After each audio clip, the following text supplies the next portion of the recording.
You're all doing very, very well. Doing very well. Thank you for that. Do well.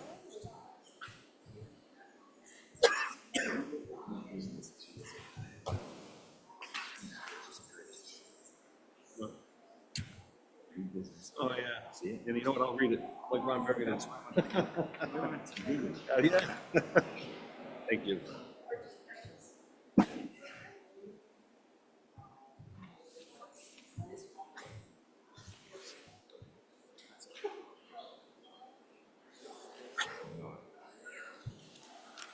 So, who we got? Here he is. I feel bad.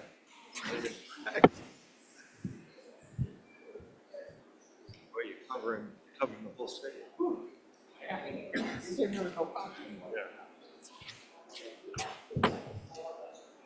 Good. You want what?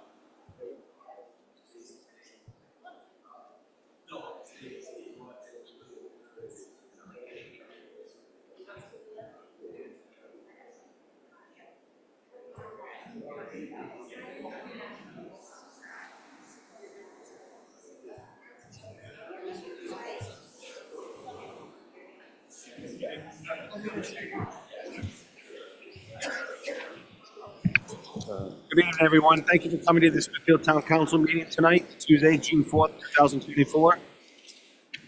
There were no votes taken in executive session. We'd like to have a prayer, please. Heavenly Father, we come to you today asking for your guidance, wisdom, and support as we begin this meeting. Amen. Amen. Salute to the flag, please.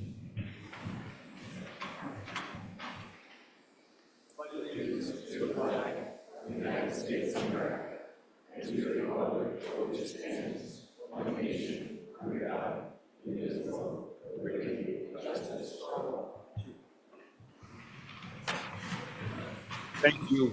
Emergency evacuation and health notification. Thank you, Council President. There's two main exits from the Town Council chambers. To the left of the stage, up the stairs will take you out the back of the building. The back of the council chambers to your right, the stairs will take you out the front of the building. Just past that on the right is the men's facility. Up the stairs to the left is the ladies' facility. Please do not use the elevator in time of emergency. Thank you, sir. We have presentations tonight. The Gallagher Middle School 2024 Boys and Girls Track and Field Northern Division Champions.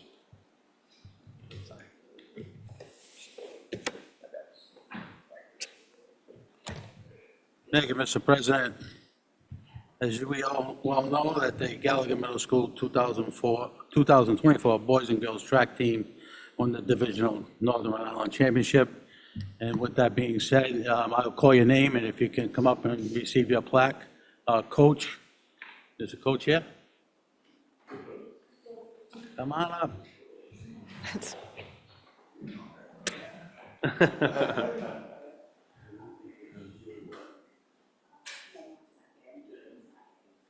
All right, Jenny Barad.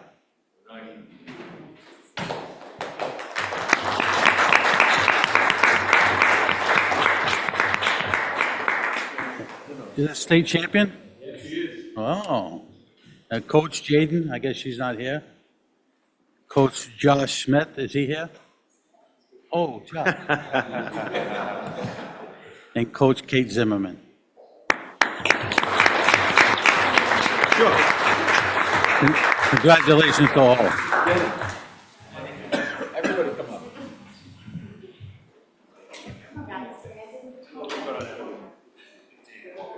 Yeah, no, I'm sorry. So I'm going to stay over here. I don't know what it is called. That's why. I'll sit right here.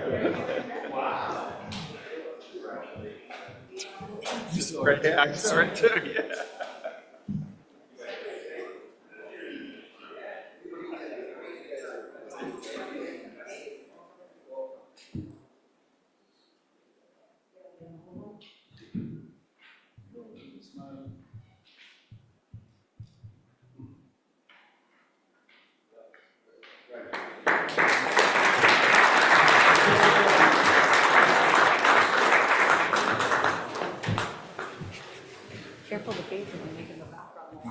know.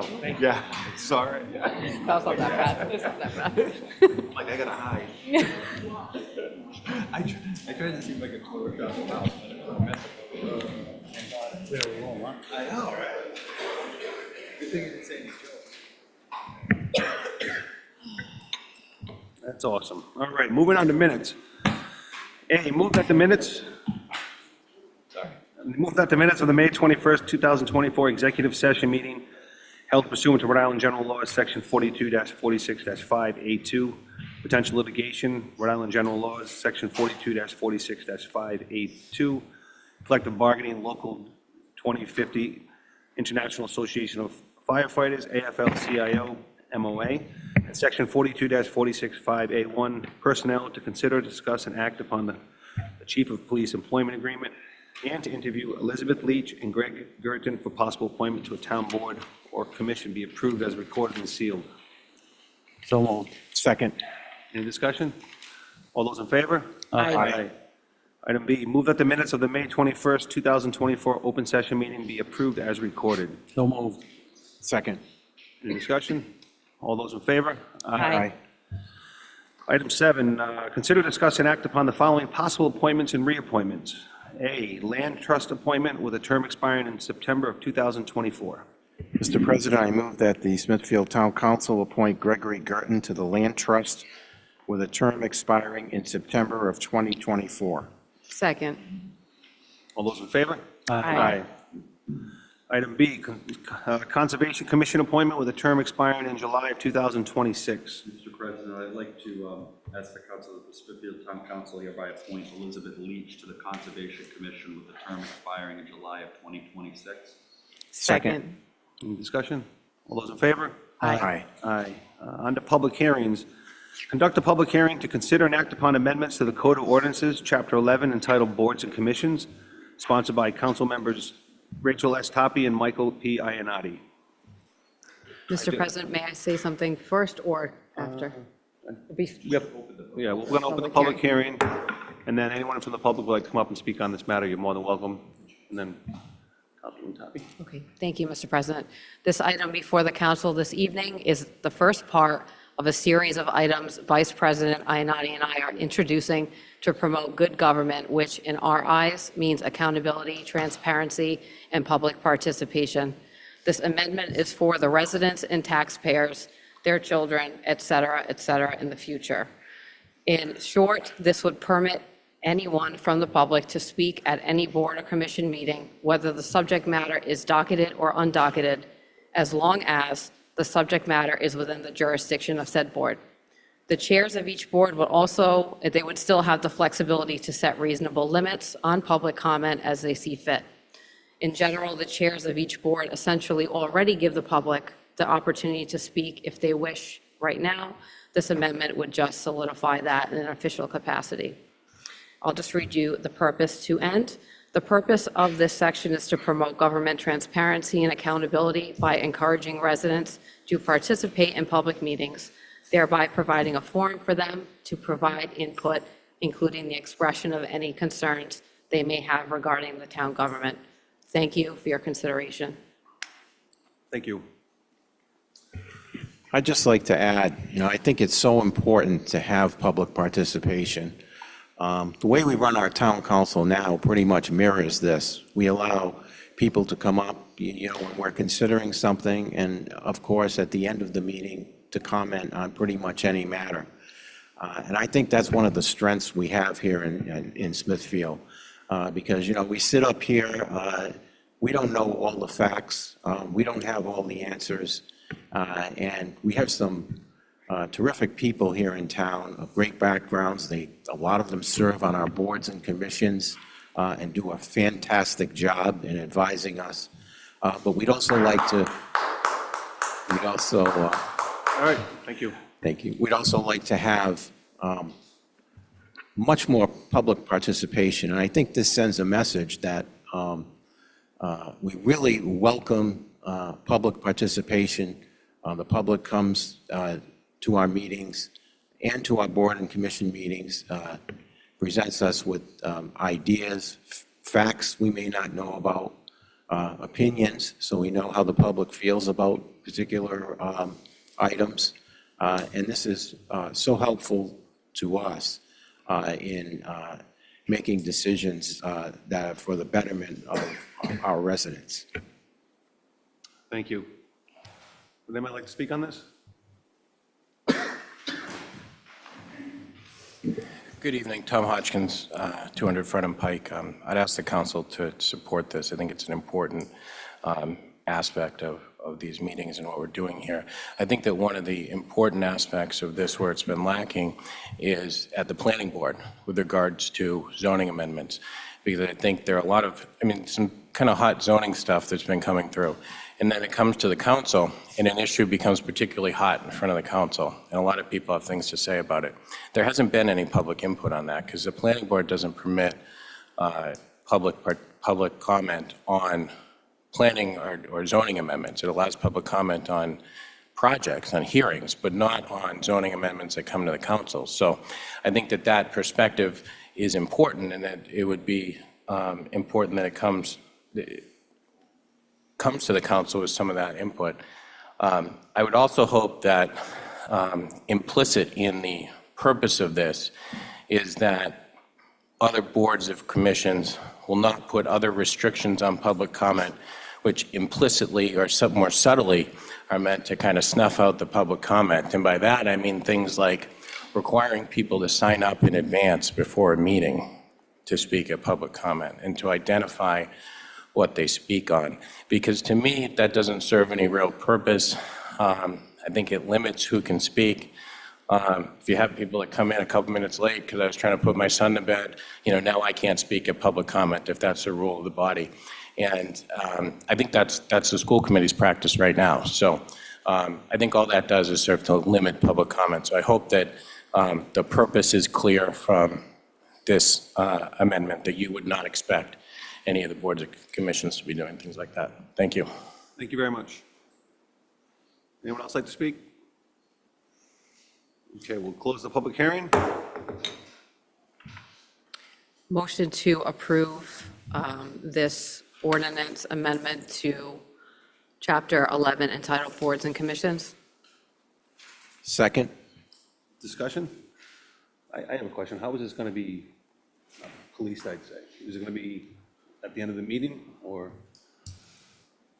So definitely to ensure that the public comment section on the agendas are all added, and just monitoring based on the recording secretaries and so forth, and getting the word back. And if anyone witnesses something, to bring it to my attention so we can address it. I was just wondering. Great question, Council President. All those in favor? Aye. Opposed?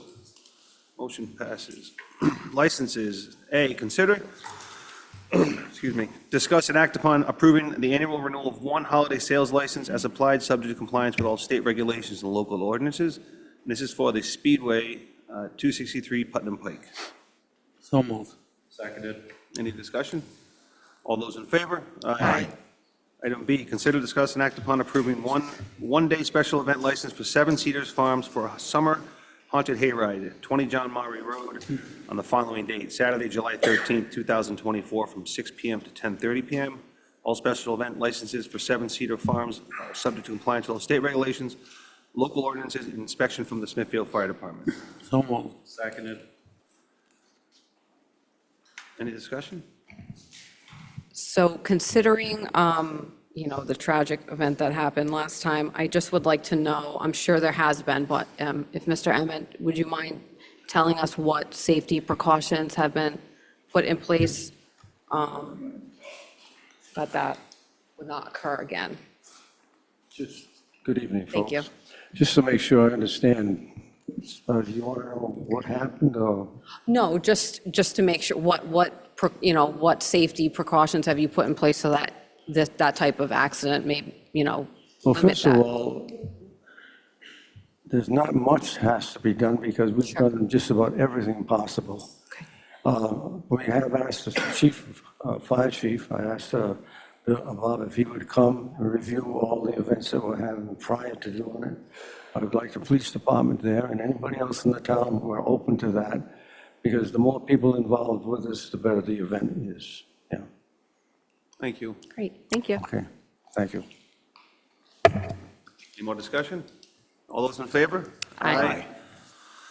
Item C, consider, discuss, and act upon approving a new peddler's license for WW Newport LLC DBA Wally's Hot Dog Cart, 250 West Main Road, Middletown, Rhode Island, to sell hot dogs from a cart with RI Reg 12993-98092, subject to compliance with all state regulations and local ordinances. So moved. I have a question. Where's this going to be located? I think this is just a. Going around the town? It's Bryant I University. think it's for events. Bryant University, but the gentleman's here. State your name and your address, please. Thank you.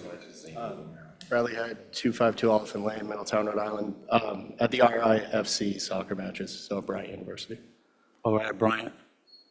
at Bryant, yeah. Okay. Thank you. Second? Any more discussions? All those in favor? Aye. Moving on to old business. A, discussion concerning Greenville Library litigation and financial operations.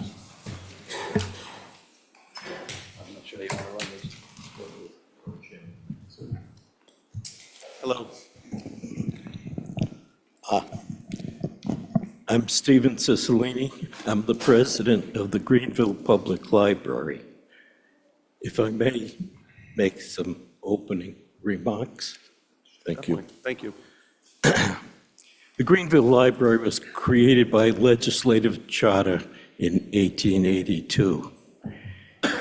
Under the terms of its creation was to provide library, to promote library services and social intercourse. In today's library, whether it's Greenville Public Library or the East Smithfield Public Library, we have gone far beyond those dated requests that were made.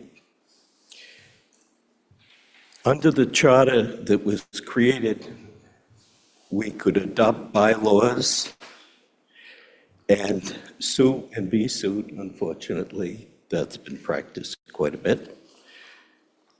And we can hold real and personal property. So we have a board of directors that oversees the library services. And under that, we have a director. And the director handles the particular library programs and services. But she is limited. In other words, any commitment of the library, a corporation, has to have approval of the Board of Trustees for the expenditure of monies.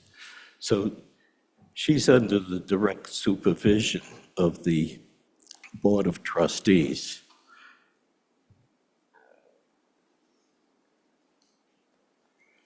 The services that are provided are overseen by the library director and the staff. I guess that tonight there are some questions that the town council has with regard to litigation, and I'm prepared to answer your questions. Thank you very much. Can you give the council just an overview of can you give the council an overview of the litigation that took place relative to the ALPA request and where it ended up? Because I think this is coming up now. It's been an issue for a while, and everybody's in the middle of the budget right now, looking at finances and funding, and issues have arisen as to the town's funding both libraries a substantial amount of money. They provide a vital service to the town, but in this particular case, obviously, the issue was raised as to how much of the taxpayer money was utilized to finance this litigation, where we had to pay the library's attorney as well as the ensuing judgment that was handed down by the Supreme Court. Okay. Initially, there was a suit filed against us under the Access to Public Records documents. And that suit went on for a period of time, and as you understand, as an attorney, you'd understand, that it was not the party itself, but the attorney that was pursuing that litigation. And during the term of the litigation, we made several offers and attempts to settle it, but that was not to be.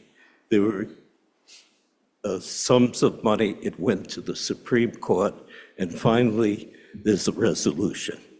That case is over. So there are some questions that have to be answered. Has the town's money been expended for this purpose? Well, the town, the state, and the library support the operating services of the town, of the Greenville Public Library. I can tell you from the 2023 budget, the operating expenses of the library were 1.2 million. Now, the town gave us 913,000, the state 195,000. So there's a shortfall of approximately $100,500. So the town, the library has to come up with those expenses, come up with that support of the. Now, let's not mistake this. In the audit, it will show that there were expenses paid for the attorney, and there was expenses for the suit itself, okay? So this litigation went over 5 years. And so a snapshot view of 1 year will only show you a portion of that. In the 2023 audit, it shows that there was a difference between 2022 and 2023 of approximately, excuse me, $45,000. $30,000, rounding off the figures. The difference of paying those for that litigation came from the library's savings. Okay. Now, with regard to the rest of the money, that we had to come up with that figure of $100,000. Steve, so what was the total judgment? Did you compromise the judgment from what they were? Yes, my recollection was 70,000.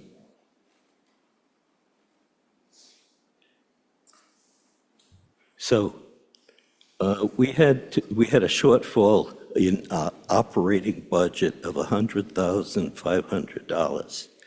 60,000 of the money to support that came from our investments. $13,500 came from libraries' fines, fees, and fundraising. And the remaining 27,000 came from that same source. So that was approximately $40,000 that came directly from the library's fines, fees, and in other words, its investments. That was a takedown. None of the money came from the town's support of the library.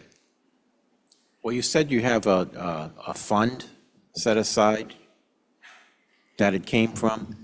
Did we have a fund set aside for the litigation? Is that what the question? No, what I'm saying is, you said you have savings. That's the word you use, savings. Where do those savings come from? Savings come from interest earned, fees, and fines. So none of the savings come from the town money. No, no, we need that. We have a shortfall to operate the library. And we have to make up that $100,000 from our own reserves. How much do you have in savings now? I don't know that figure.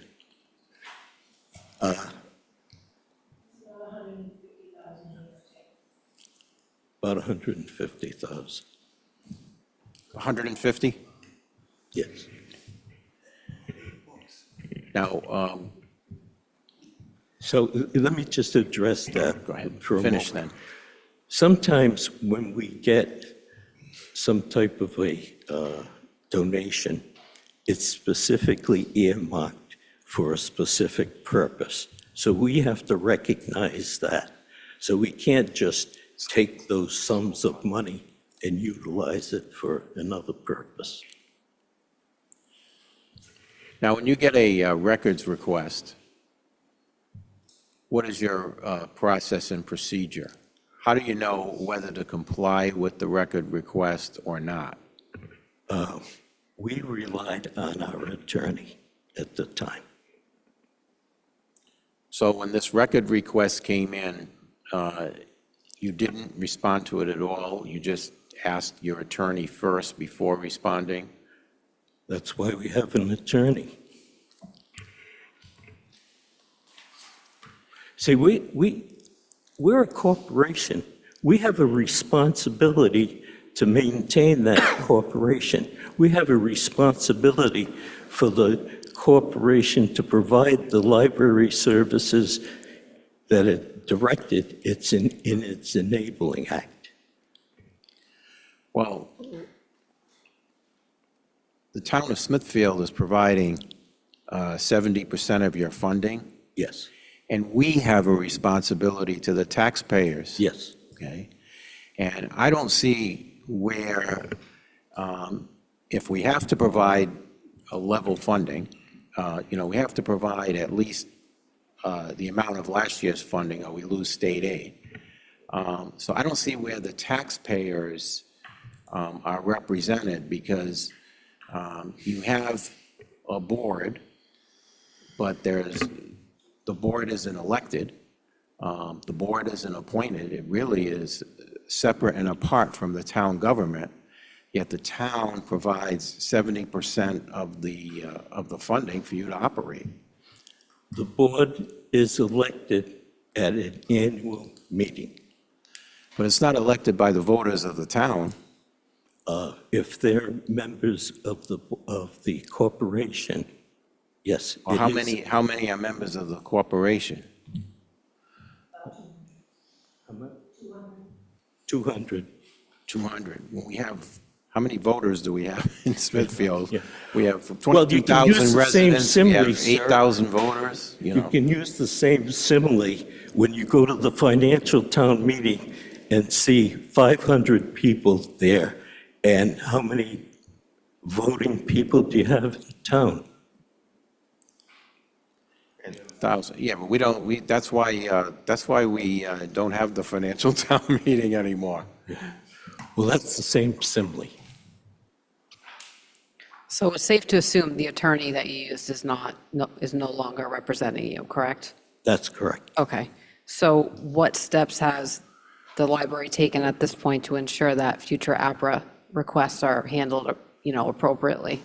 It just surprises me that an attorney would advise against that, which is. Let me not mislead you. Sure. There is another litigation existent out there, which is based on a suit on damages, okay? We have insurance through the trust.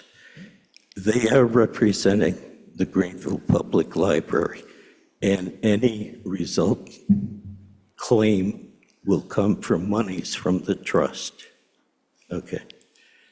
I'm sorry. Would you repeat your question? No problem. What steps has the library taken, or the board, both, to ensure the APRA issue does not occur again, if the proper procedure is taken? We have another attorney. that feels differently about it. Okay.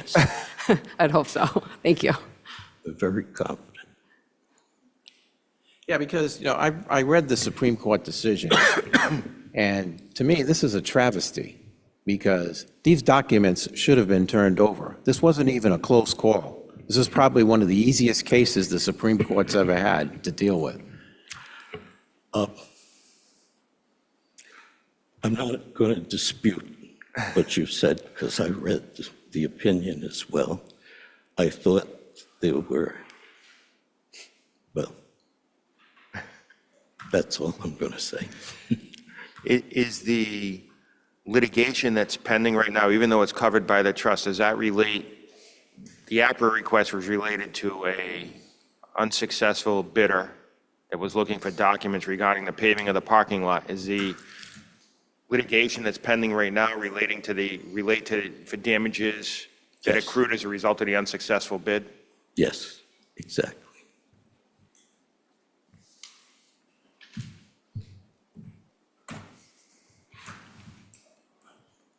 All right, so another question would be, why should we have two libraries in Smithfield with two separate boards, two separate administrations. Why should we, and, I think the amount we finance is up to almost, $1.5 million? And why should we have two separate administrations for the libraries?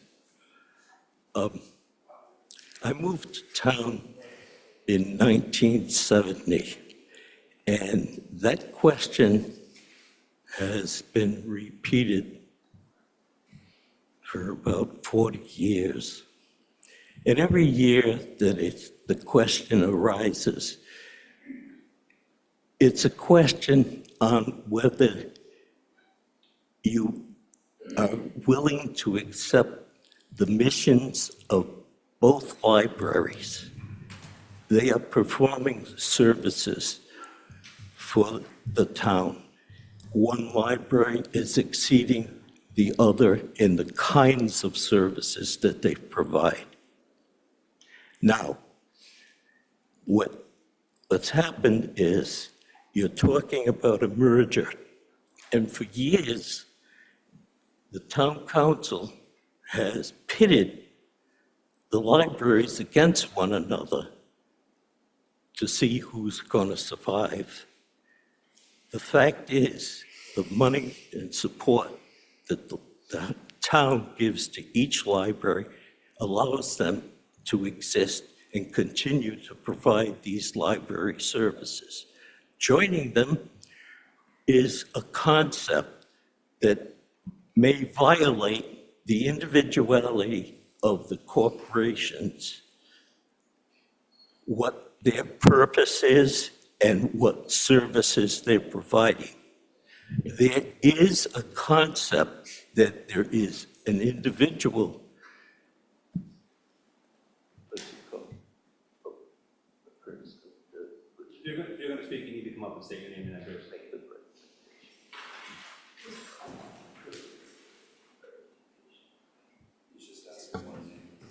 Okay. Okay, I'm sorry. No, it's okay.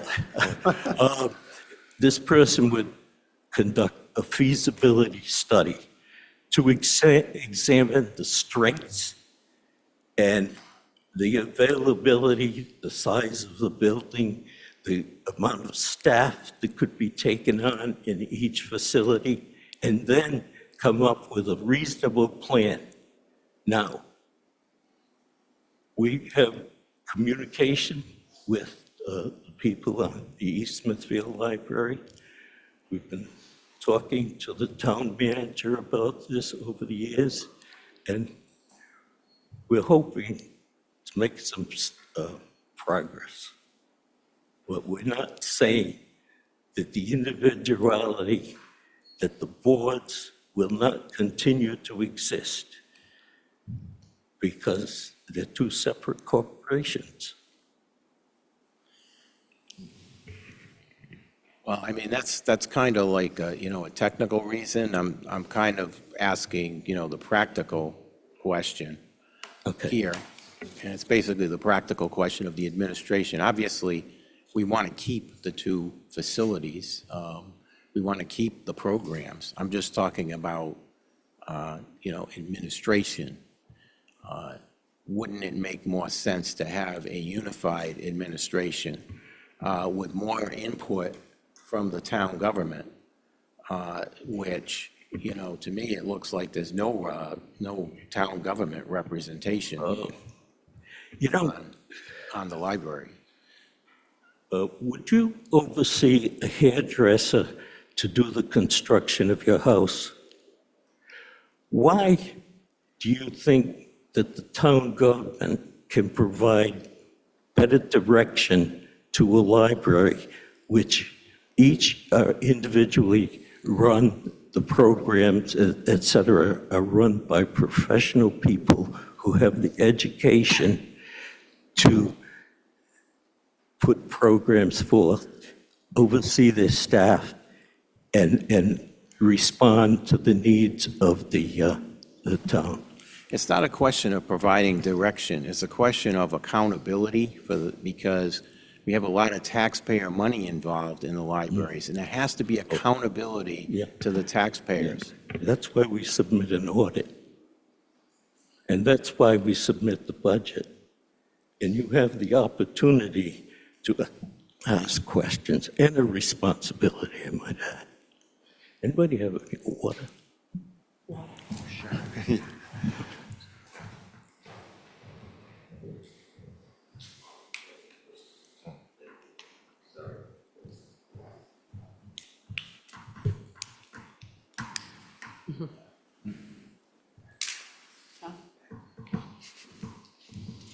Thank you.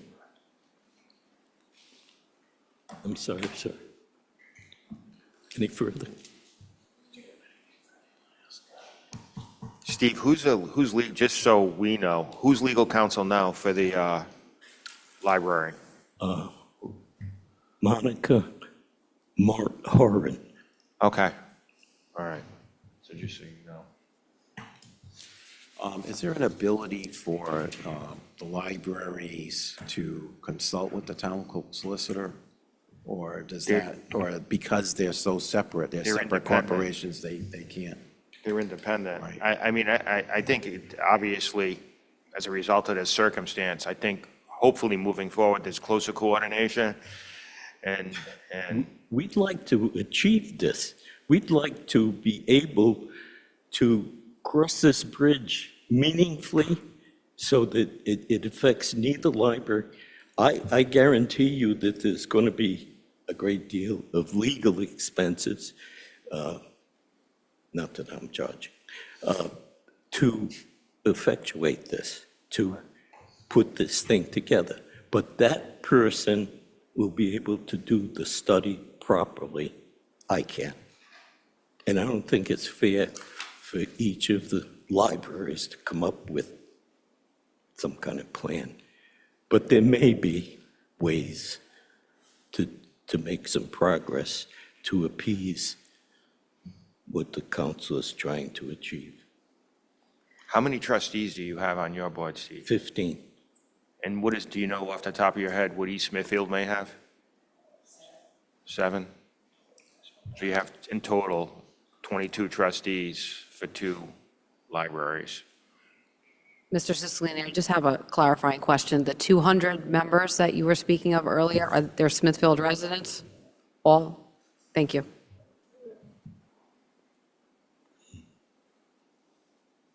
More questions from the council? I really appreciate you coming in tonight. Thank you. Thank you for coming.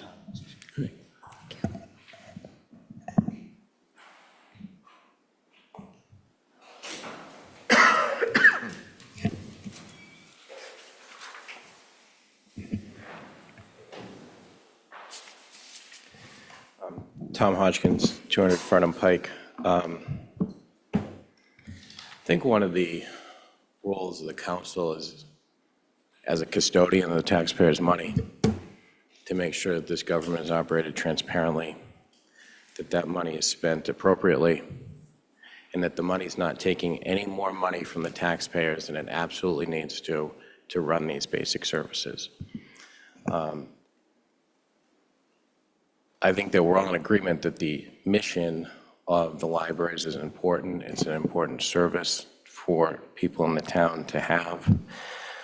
But money spent on administration or duplicative costs is not money that's spent on the mission.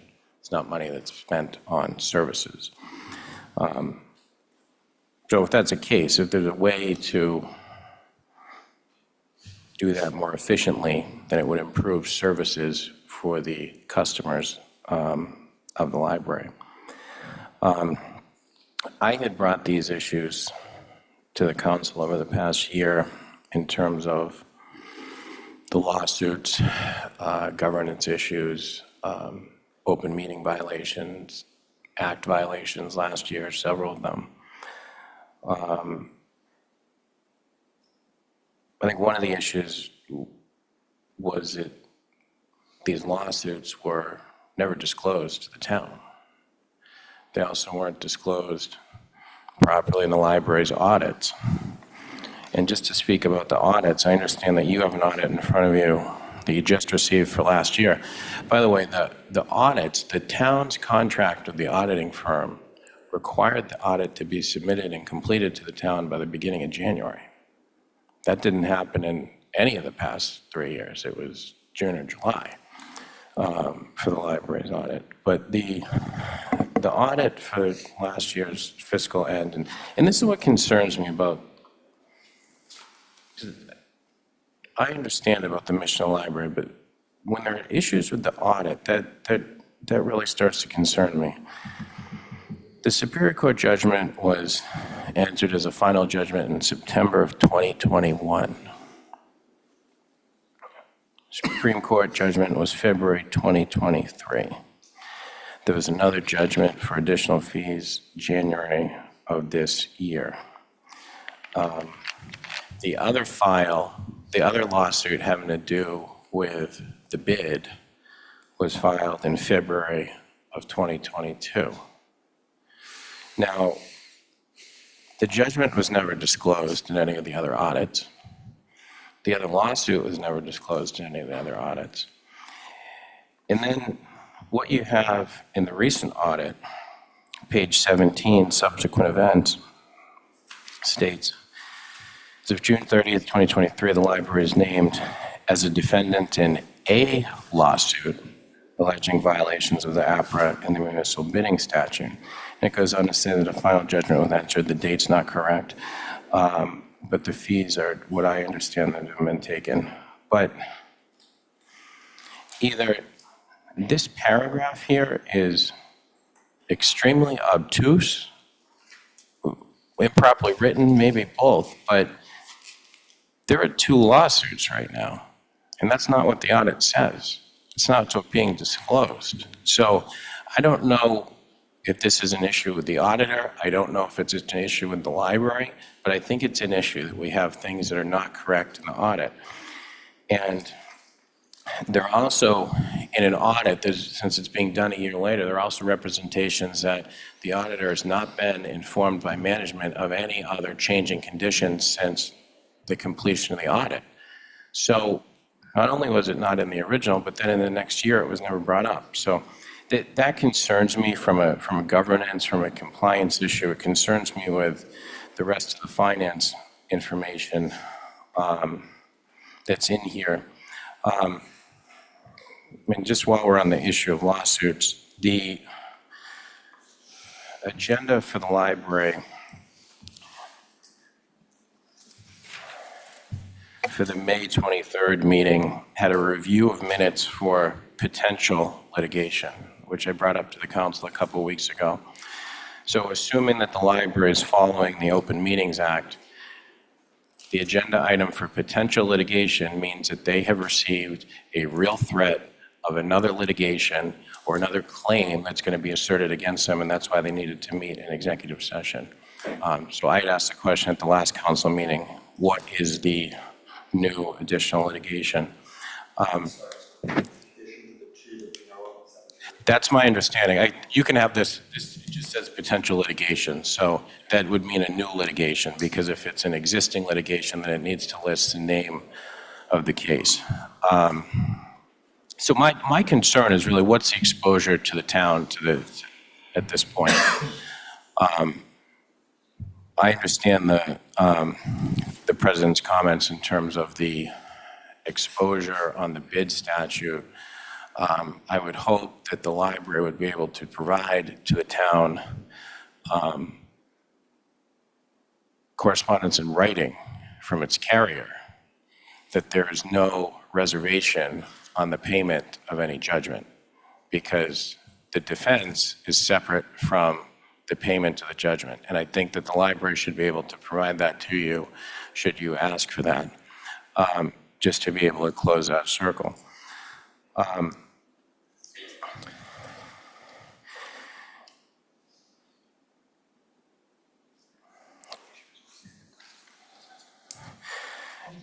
So I don't want to rehash some of the other things I had brought up. I think that the general idea that legal fees, because my understanding from the information that I obtained from the APRA was that the legal fees were in excess of $100,000 as of December 2022, which does not include the judgment of $60,000 and the additional $17,000 judgment from earlier this year. But that number is probably approaching or over 200,000 at this point. I find it difficult to swallow the idea that because that was taken from the library's reserve fund, that the taxpayers' money wasn't involved. Because when the money is drained down from the reserve fund, then the library is coming before you, as it has, like it did last year, saying it needs more money for routine maintenance or whatever other issues it needs. And in my view, it needs that money because it's already spent, its savings, its reserve funds on, things like these lawsuits. So in the end, it's still costing the taxpayer money. I think the big picture on this is, I think in future years, we're going to be facing a tough budget. I think it was tough this year. I think there are reasons why you were able to minimize what the tax increase was going to be this year, but I think in future years, that's going to become more difficult. I think the state's identified a budget shortfall of $225 million for 25-26. I think we can anticipate that one of the impacts of that budget shortfall is going to be that the state is going to pull back on municipal and state funding so that they can balance their budget. And then that's going to put the burden on you, the municipal body, to raise taxes to make up the difference. So I think there are going to be, and that's just leaving aside all the things that we have to do in Smithfield, like capital projects. So I think it's critical that we have a conversation about where there are structural savings to be had in this budget, and not a nick here and a nick there, where there are real structural savings that we can identify going forward, and whether it's here or whether it's some other area. But I think that's something we need to talk about going forward. Thank you. Thank you. Mr. President, if I just could make a comment briefly. I wasn't planning on saying any of this, but this whole discussion is sort of giving the appearance that there may be some transparency issues, and it brought up something regarding the library that I observed.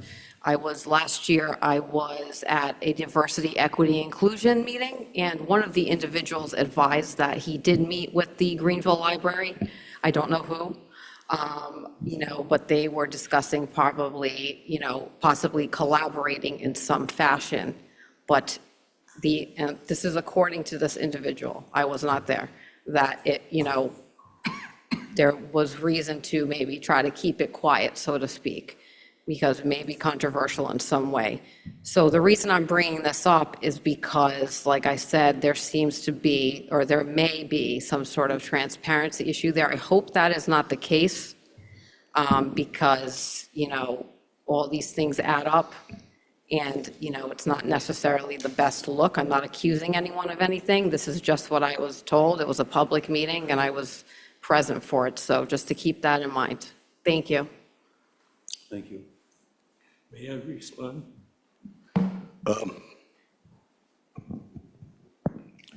The previous speaker made mention that that someone was not informed of the lawsuits. They're a matter of public record. It's in the Superior Court. It may have also been in the newspaper.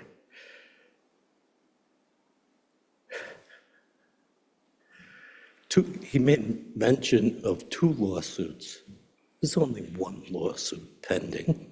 I know of no other. No, I think what he was referencing, Steve, is on one of your agendas, it said, or the last meeting, the May meeting, it said, discussion concerning potential litigation. And I don't know if that was a mistake, and it was discussion concerning pending litigation regarding that particular. There is no pending or potential No potential. litigation that we know of.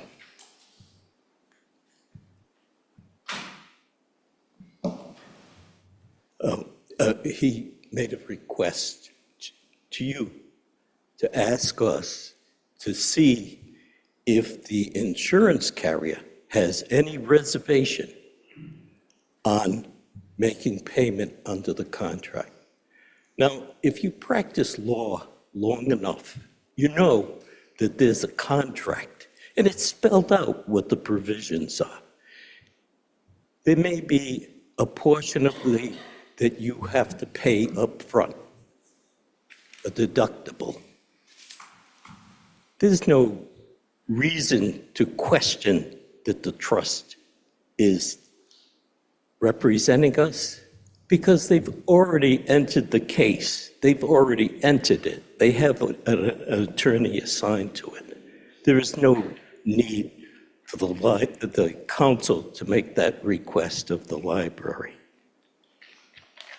Steve, can you tell us, do you know off the top of your head what the deductible is with the, because I know we have one on the town side, what the deductible is with the library for the trust? $5 million per incident. No, your deductible. Pardon me? Your deductible Oh, I believe per it's, claim. I think it's $2,500.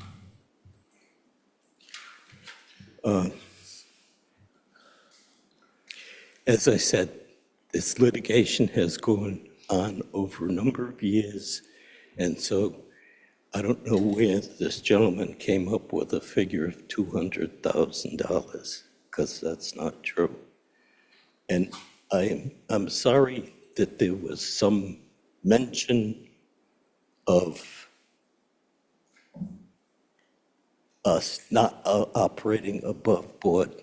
I can guarantee you that there is not one member of our board that would in any way wish to do anything illegal or take any advantage of town money and try to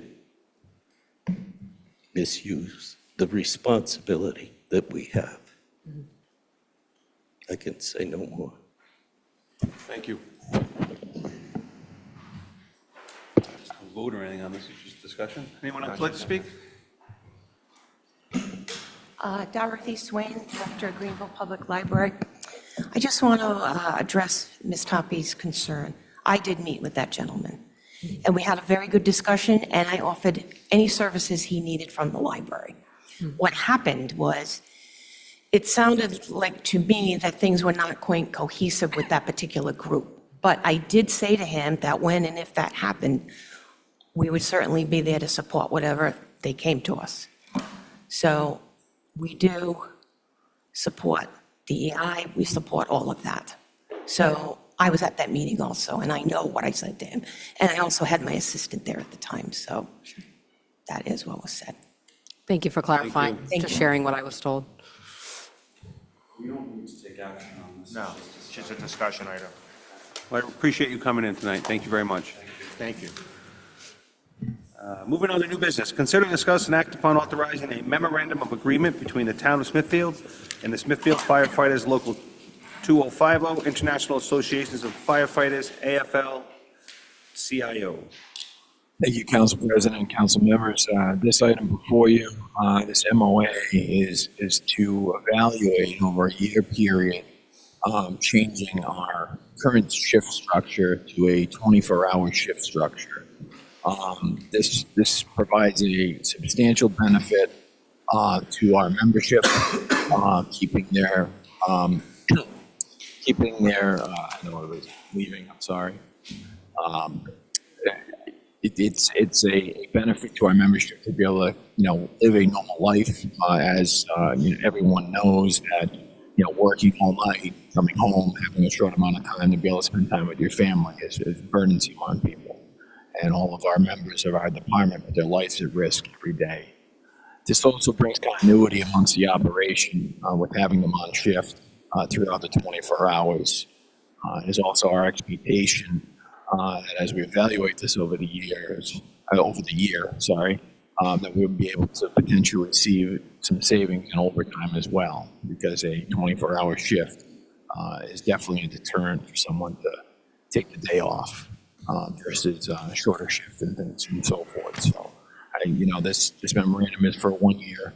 Will be evaluated over that time in increments, and then be considered for when it's time to get to the end of next fiscal year. Okay.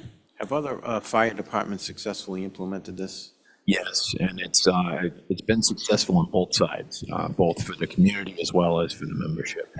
And I know it definitely was discussed amongst the brethren of firefighters of the benefits to it, and the membership brought it to our attention. The chief and I had the opportunity to review it and work with the union.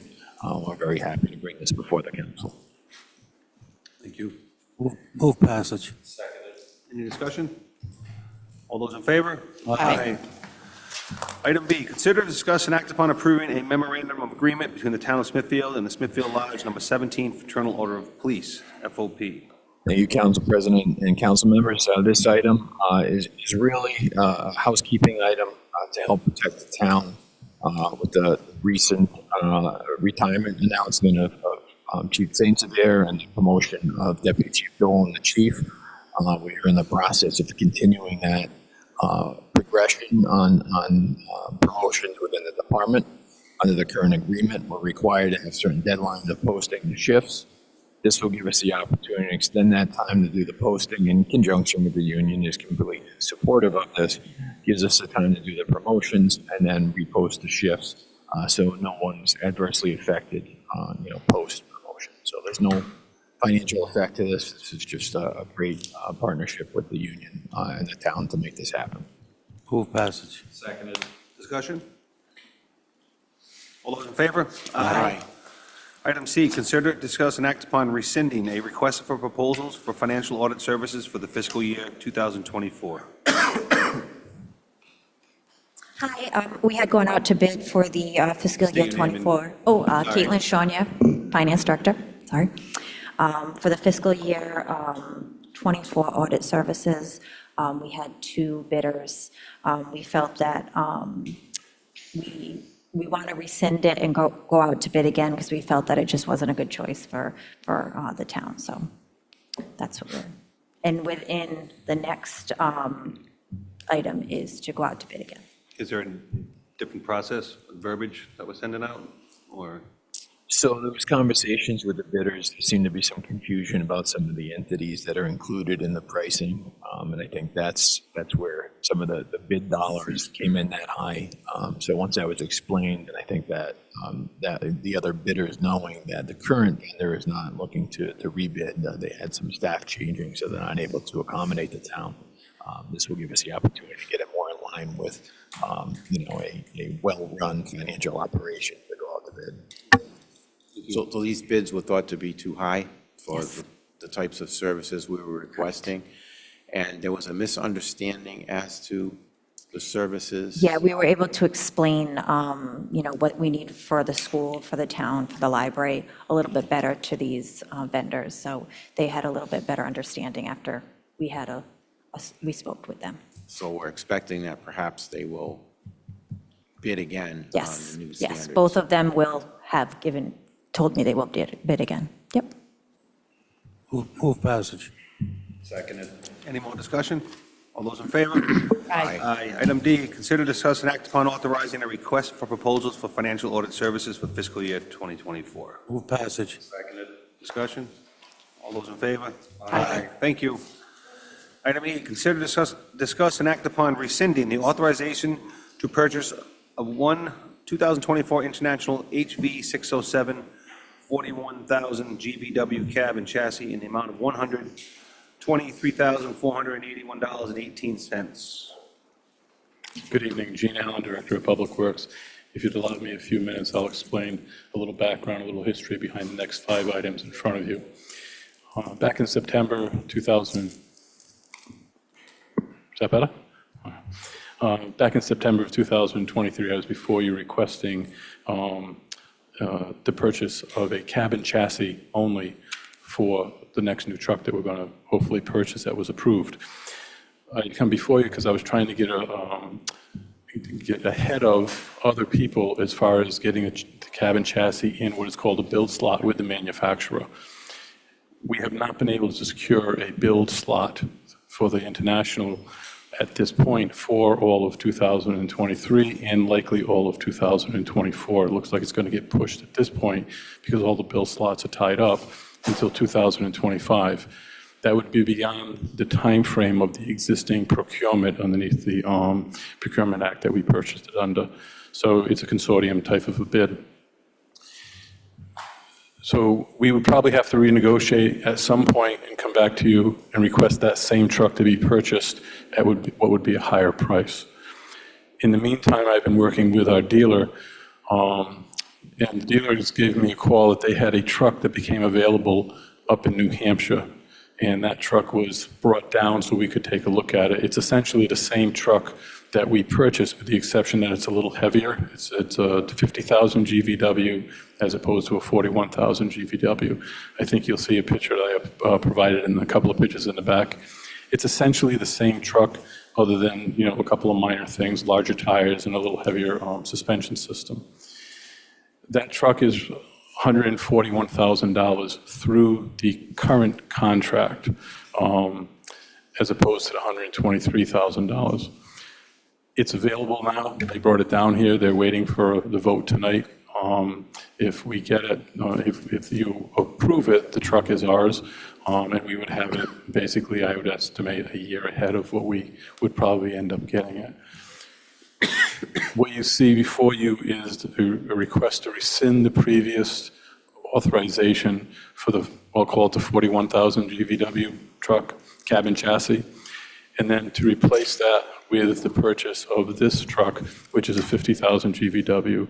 I've also added in, at this point, because I know I'm going to have a cabin chassis, I've also added in the purchase of the swap loader attachment that goes on the back. That was not part of the first one because I wasn't sure when we were going to get the cabin chassis in, so I didn't want to order that ahead of time and be committed to that without having a truck to put it on. So what you'll see is the addition, in addition to the cabin chassis, it would also be for the swap loader, which I think is the third item, and then the last two would be to rescind the original resolution and then to authorize a new resolution for $204,000 and change, which would be for the purchase of the new cabin chassis and swap loader attachment to the back. So these are paid for with 4 lease payments over? It's set up as a 4-year 4 payment. budgets? Yes. The first payment would be this out of this year's budget. Yes. In the budget we're under now? Yes. And so the next one would be in the next budget, and then For the 3 next and 4. 4 years, yep. And I think I have one payment dropping out every year from previous purchases. Is this replacing a truck? This is replacing a 1994 L8000. How many miles on it? 69,000 and change, but when you look at the hours on it, it's 134, 140,000, something like that. And the L8000s, again, it's 30 years old. It's very difficult to get replacement parts for that. The electrical system on it is almost impossible to find. We actually keep one of the old spares just in case. Does this plow, or does this come off, this bumper? That comes off. This has an extended chassis on it.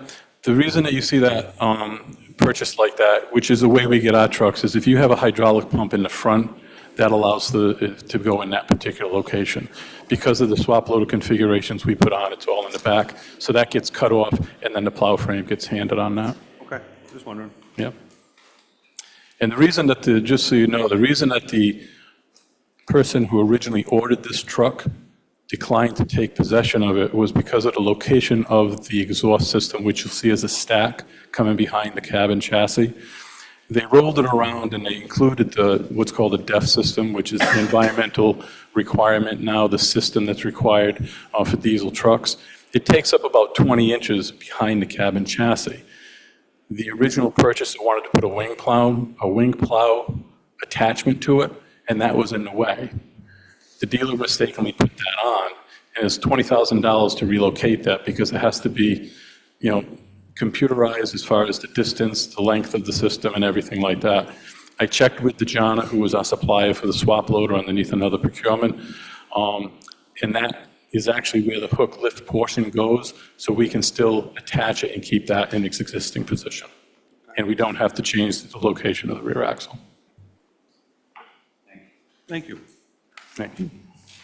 President, I'd like to move that the town council rescind the authorization of purchasing one 2024 International cabin chassis for the amount of $123,481.18.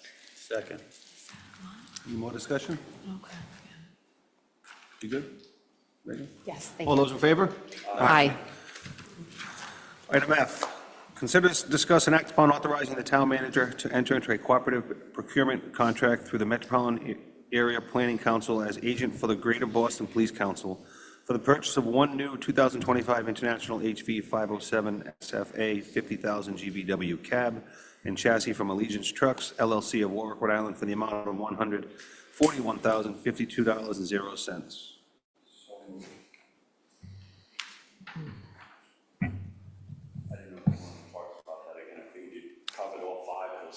It's entirely up to you. If you have any questions, I'd be more than happy to answer them. So we have a motion on the table. We have a second? Second. Any discussion? I just have a concern, we're spending a load of money. We don't have a money problem, we got a spending problem. And next meeting, we're gonna have a budget that's close to 6%, we're raising taxes. These departments are gonna live within their means. This is crazy. And I understand about the truck, and we need the truck, but we got 2 chippers, we got this, we got that. We got a big spending problem instead of we have, we got the money, but we got a big spending problem. And 6% on a tax increase is ridiculous. I will not support this. Thank you. Any more discussion?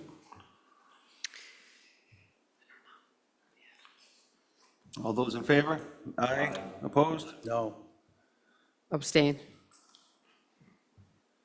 Item G, consider, discuss, and act upon authorizing the town manager to enter into a contract through the Rhode Island Master Price Agreement, MPA number 91, for the purchase and installation of one swap loader from Dejana Truck and Equipment Companies of Smithfield, Rhode Island, for the amount of $63,681.00.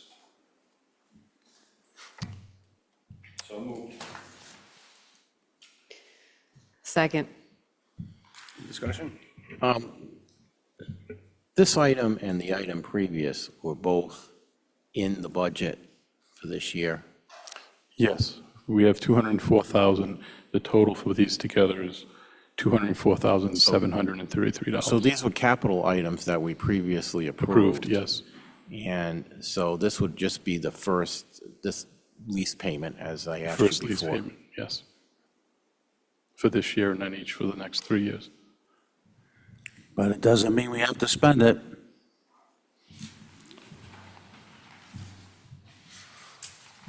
Any more discussion? I think we have a lot of problems in the budgets, not coming from Gene Allen's department, I'll tell you that right now. All those in favor? Aye. Opposed? No. Item H, consider, discuss, and act upon rescinding a previously approved resolution to purchase one 2024 International HV 607 41,000 GVW cab and chassis in the amount of $123,481.18. So moved. Second. Discussion? All those in favor? Aye. Item I, consider, discuss, and act upon adopting a resolution to purchase one new 2025 International HV 507 SFA 50,000 GVW cab and chassis and a swap loader for a total amount of $204,733.00. So moved. Second. Discussion? All those in favor? Aye. Opposed? No. Abstain. Item J, consider, discuss, and act upon, thank you very much. Consider, discuss, and act upon a bid award to furnish and install vape detector sensors in 2 school buildings on behalf of the school department.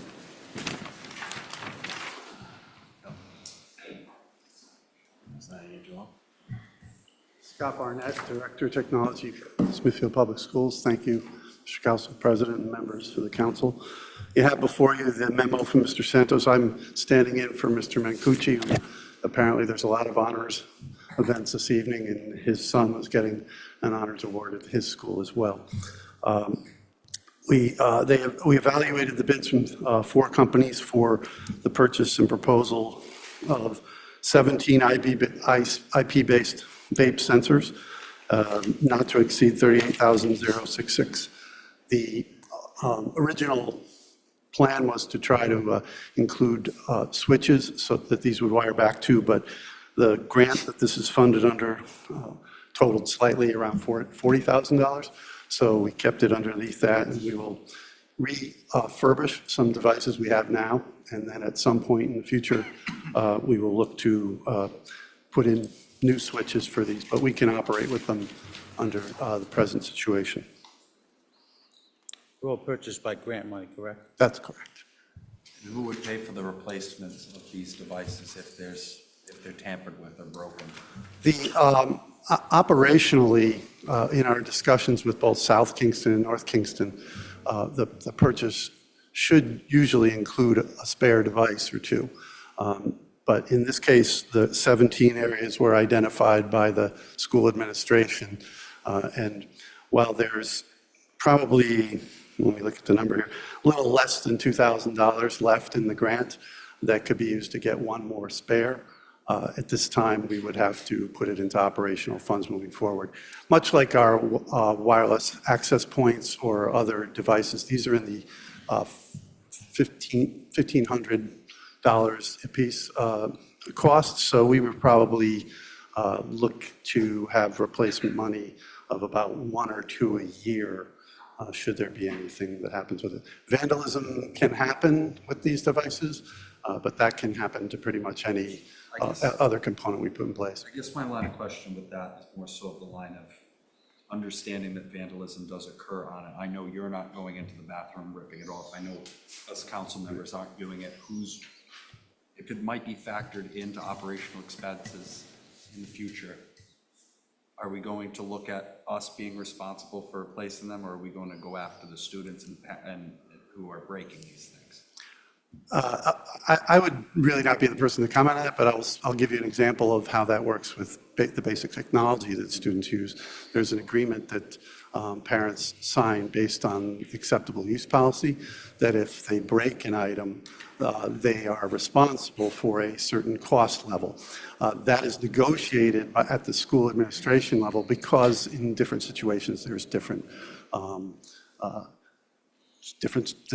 reasons for why it may or may not happen, breakage versus damage versus intentional kind of things. So I would imagine that if students are caught vandalizing this device or any other device, it would be handled just like as if you tore up a textbook, just like if you tore up or broke a window at the school, you'd be handled through the discipline program, and then the decisions would be made on how they might remunerate the school system for that. I would imagine in a bigger case where it might be not able for it to be determined, then insurers may get involved from there, or deductibles and things like that. Thank you. Move passage. Seconded. Any more discussion? Yes, just wanted to add a note as to why I'm voting no. I know it's a grant and all that, but I did look at the manufacturer's website again, and although I definitely support trying to stop vaping in high school, I'm just not convinced that these devices cannot be programmed to detect certain spoken words, as it says on the website. I just think that's a dangerous situation we don't want to be in. The version that we are buying does analytics of noise and chemical abnormalities. It does no recording of sound or video. The only recording of video that's done is with the existing cameras that are outside the door or the entranceway, so that they can identify who's coming out of the room. If someone breaks this, one of these, how do you catch them? Do we have monitors? Well, the device itself will stop reporting. It has the ability, when it senses an event. Sorry. When it senses an event, it sends a notice. Just like that, right? Correct. It'll either be a text or an email that comes your way, and the school administrator can react to it either in real time or in follow-up. In most cases, as North Kingston identified to us, the idea of someone vaping in the space is, I won't characterize what's an emergency or what's not, but the point is that they usually do their follow-up after they get a chance to look at the evidence, just like they do with any other event that goes on. From a damage point of view, if the item goes offline, both IT and the administrator is going to hear about that, then the follow-up will begin from there. Is it connected to Wi-Fi? No, these are hardwired back Okay. to the network. Thank you. Will the students be told about them, like in an assembly or something, so they know that they're in there and I would word's traveling? I would agree that, and assume so, yes. It's going to not be something that's hidden from them. It's an obvious device that's on the wall. Great, thank you. Any more discussion? All those in favor? Aye. Opposed? No. Thank you very much. Thank you. Item K, consider, discuss, and act upon a bid award for group life insurance on behalf of the school department.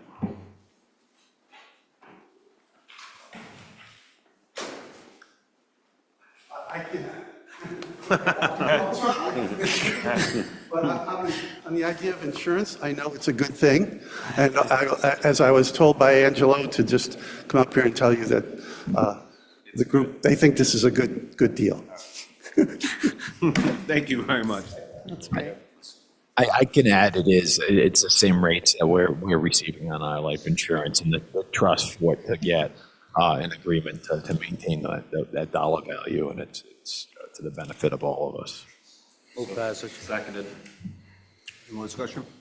All those in favor? Aye. Aye. Item L, consider, discuss, and act upon a bid award for the purchase of 2 mowers for the Parks and Rec Department. Good evening, Council. Bobby Kane, Parks and Rec Director. We went out for a bid last month, and we did receive 3 bids, and we have looked at the best bid was Ed and Matt, right here in town, for a total of $33,353, and that's for 2 Skag zero-turn mowers. I have a question. Is the mowing schedule at Deerfield, is that all set? Yeah. It's still being finalized. We're working on it. Okay, thank you. Any other questions? So moved. Second. Any discussion? All those in favor? Aye. Opposed? Thank you. Thank you. Item M, consider, discuss, and act upon a bid award for workers' compensation and employees' liability insurance on behalf of the school department. How come they're not there? I know that there was some changes because of having to be at different things tonight. I know that's what happened. I'm not sure why Mr. Barnett didn't stay for this one, but I did discuss this with the business manager before. She had evaluated this, and this was a very good pricing that they received on it. Are these items that would have been approved by the school committee last night? Yes, sir, and they were.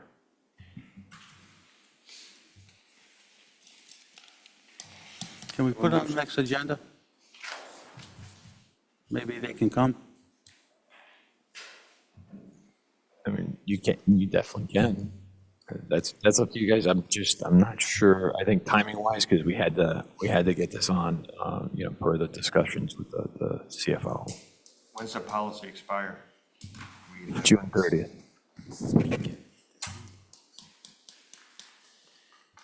This is all Beacon Insurance, no matter who, and the bids were exactly the same.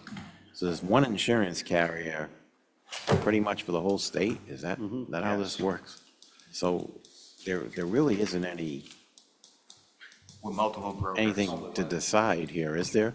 Well, I think that the situation is because of the pricing that they've had, there was, consideration for the trusted bid, but based on activity and so forth, the price was going to be higher. And Beacon, I don't know how it's able to keep the price the way that it is based on experience, but they are.